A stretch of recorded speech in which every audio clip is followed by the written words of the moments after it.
Hey guys, so I have been asked many times to do a video like this, so I'm doing it. Now, originally I was looking to base this on £20,000, but I couldn't do it. I absolutely couldn't do it. So today's video, I am basing my costings of £35,000 for a wedding. I'm going to split up the budget, let you know how much I would be allocating for each supplier, talk through why. Just to preface this, guys, you do not have to spend £35,000 on your wedding. I am just talking you through it, showing you how it works, why it adds up to that, and then you can work out what you want to pull from this video. The costings of each person, you can find less, you can find more, you can do you guys. Let's jump in. This one is gonna be good. Hello lovely couples and welcome back to my channel. I'm Lauren, wedding planner and owner of Bluebird Creative. I provide a weekly dose of wedding planning goodness for the modern couple. So if you haven't already, guys, don't forget to subscribe to my channel. And if you're not already, then please do come and follow me over on Instagram and on TikTok at Bluebird_creative, where I provide lots of real, raw, and just some funness over there, especially on stories. Come and join me, guys. Come and join me. Right, let's jump into this week's video. Let's just say that I think it's probably a good thing that I got married before I did this job, because I mean, I've seen some amazing things and I would want all the things. I would either want all the things or I would want none of the things and I would have it completely stripped back. But anyway, if I was planning a wedding now, I would be looking at about £35,000 to have a nice wedding, to probably have a slightly more elevated wedding than what I had back in 2014. Now, I will be perfectly honest with you, my wedding cost me £19,000 back in 2024. I DIY'd the flowers, I DIY'd some of the decor. We provided our own alcohol and I had somebody make the cake. So there are lots of elements that we DIY'd. So I reckon if we'd actually had somebody do those for us, we'd probably be looking closer to sort of £25,000. That was quite a while ago. So I think the same sort of thing now, we're looking at £35,000. I tried to work this out for you at £30,000 and I couldn't do it. So 35. So if you want to know what you can get for £35,000, let's break it down, my friends. I will say it again. You do not have to spend this. You do not have to have all these things. You do not have to spend this amount on these suppliers, but let me walk you through it and explain why we get to that much, or what that much can actually get you. Now, obviously, guys, I do have a budget split document as well, which is absolutely free and takes you through percentages of how to break down your budget. That is linked below, so please do go take that and use it. Anyway, guys, let's go. £35,000. I will be allocating £10,000 of that to my venue. This is based on 80 guests, just to let you know. Now, obviously, the amount of guests that you have is massively going to impact your budget, because it's going to impact your cost on drink, on food, and on the size of your venue. Now, for example, I have a beautiful venue that I work at all the time. It's not high-end budget. It's fitting the nice middle of the road budget. It's fitting our £35,000 budget, which is not high end anymore, which is bonkers, isn't it? But it's not high end anymore. It's just really nice.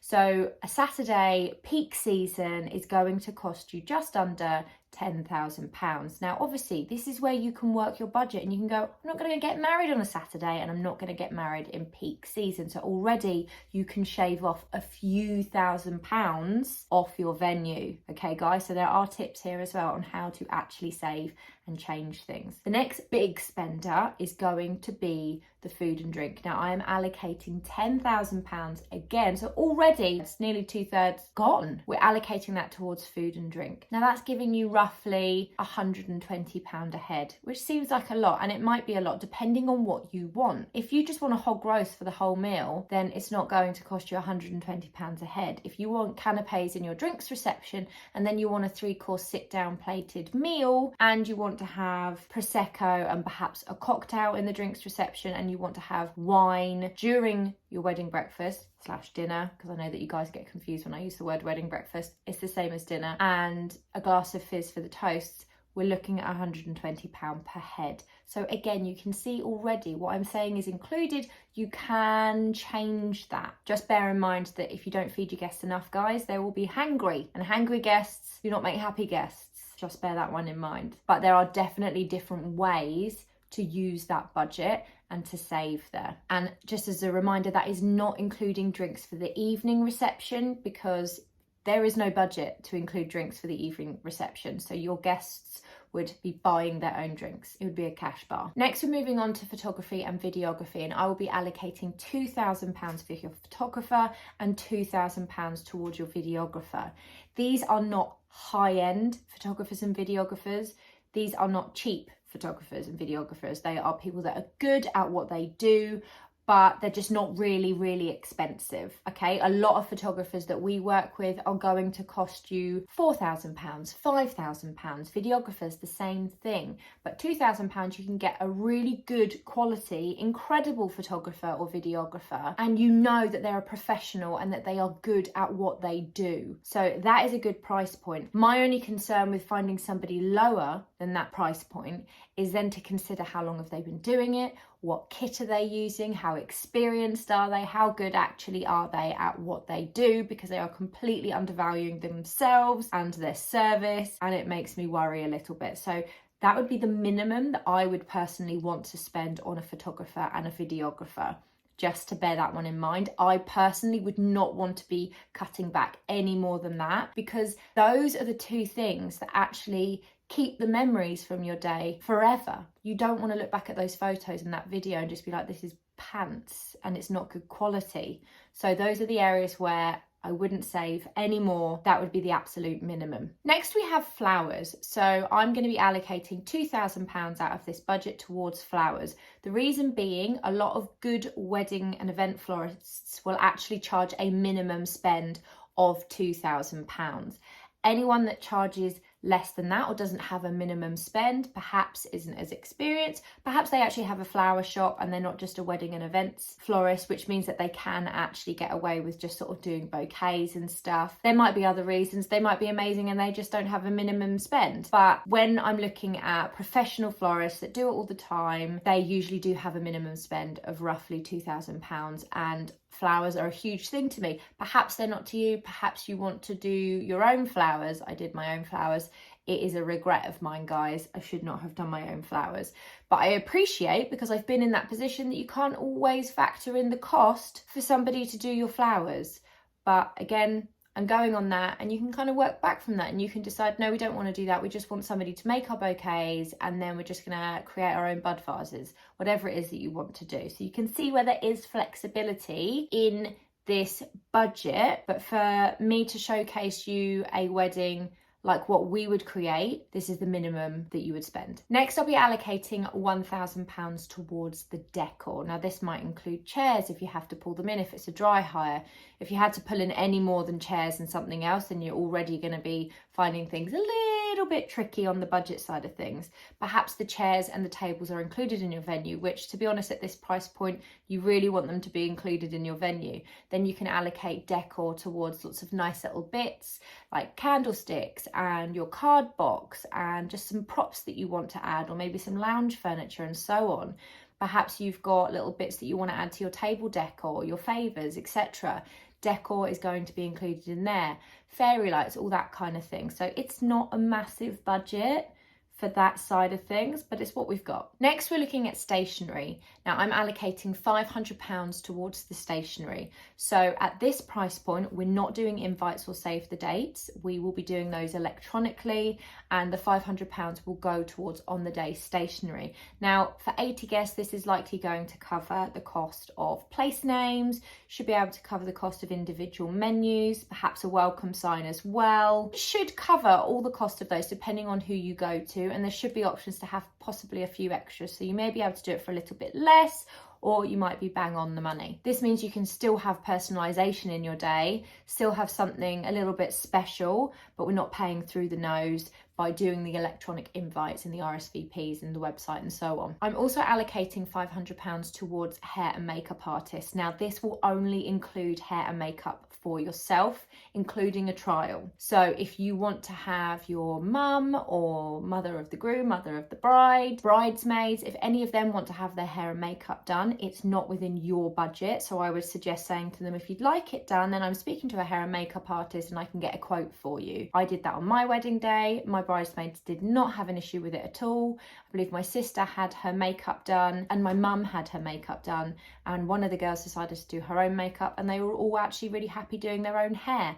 So it just depends. I think I'm always happy doing my own hair at events, even when I'm having my makeup done for a shoot. I actually choose to do my own hair because I like how I do my own hair and I'm funny about other people doing it. So I think giving your bridesmaids the option for that as well is quite a nice thing to do, because they don't always want someone else to do it, and sometimes they're happy to pay. So that budget, £500, only includes you, hair, makeup and a trial. If you've saved money in another area and you want to add on more, then obviously, you know, this is where you can then start getting flexible with your budget. I've allocated £1,200 for entertainment. Now the likelihood is, I say the likelihood is that will only get you a DJ in the evening. That should get you a fairly decent DJ. They're not going to be massively high end, but you can get a good DJ at that price. I have a DJ that I work with that actually is priced at that, and he's fantastic. We also work with DJs that cost up to £4,000 again, and bands are going to cost a lot more depending on how many people are part of the band as well. But 1.2, that should get you a decent DJ, and that fits in quite nicely. The rest of your music for the rest of the day would have to be a Spotify playlist. You wouldn't have budget for any musicians in the ceremony or the drinks reception. Then we have another £500, and that needs to go towards your marriage license and all the sort of the legalities. Now that's if we're going for a civil ceremony and you're paying that to the council as such. If you decide that you want to have a celebrant, they're going to have their own set prices, which can range sort of between £500 and £2,000. So it just depends on who you're working with, their experience and so on. Next in the budget is cake, and we're allocating £300 to cake, which is quite a nice amount. Again, it's not going to get you an artisan cake maker, but it's going to get you a lovely cake. You may decide that you don't want a cake and you want a shed load of donuts, in which case it's probably not going to cost you £300, and that might actually suit you better because, you know, you don't want extra details and all the sugar crafted flowers in your cake. Or perhaps if you do, then you have got options, and £300 will get you something really cool and really beautiful. Next we have £3,500, and that is to include your dress, suit, all suits for the groomsmen and bridesmaids dresses as well. So it's not a massive budget in that department. So you then need to decide, are we buying these? Are we renting these? Are we getting people to buy their own outfits? Are we putting towards their outfits, and so on? So there's a bit of budget there, but how far it stretches depends also on how many groomsmen you're having and how many bridesmaids you're having. And I think that's really important to work your budget out first before you decide on how many bridesmaids and groomsmen you're having, because you might not actually be able to afford to have them all. And I think asking them to buy their own outfits, if you're dictating the outfit, is perhaps not fair. That's something that I actually do feel quite strongly about. And finally, guys, the last part of the budget that we're including here is the evening food. Now, you've only got £500 left. So you're putting £500 towards the evening food, so you'll have to find something that fits within that budget. Hey guys, so as I'm editing this, I can see that I'm £1,000 out on my sums. Well done, Lauren. The £1,000, I would put it all towards the evening food. If you only wanted to put £1,000 total to the evening food, put another £1,000 towards the attire, because it's going to be tight anyway. Bearing in mind that when you're doing evening food, you don't cater for all the amount of guests that are there. You usually cater to sort of like half or 2/3 of the guests, because not everybody eats, so that does help a little bit. So there we go, guys. I haven't included transport because in my mind you are staying on site for the whole day. We didn't need transport, okay? We managed to shave that one off this budget. So that is how you would spend £35,000 on your wedding. Isn't it crazy how quickly and easily you can spend it?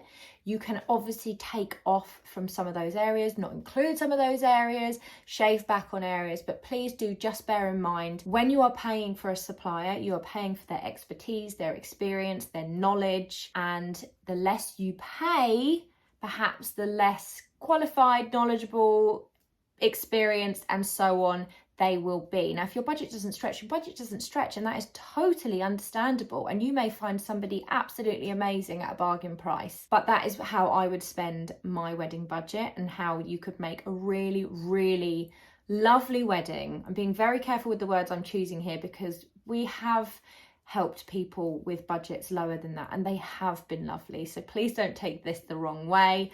This is just the average spend of a wedding nowadays. I hope you found this video helpful. As I said, there is a link below to my budget split document, which will help you work out how to split your budget. So for example, if you have £15,000 or £20,000 to spend towards your wedding, then my budget split document will actually show you how to split that and how much you would then have to allocate towards each of the different sections of your wedding planning. Anyway, guys, have an amazing week. Hope this helps. I'll see you on the next one.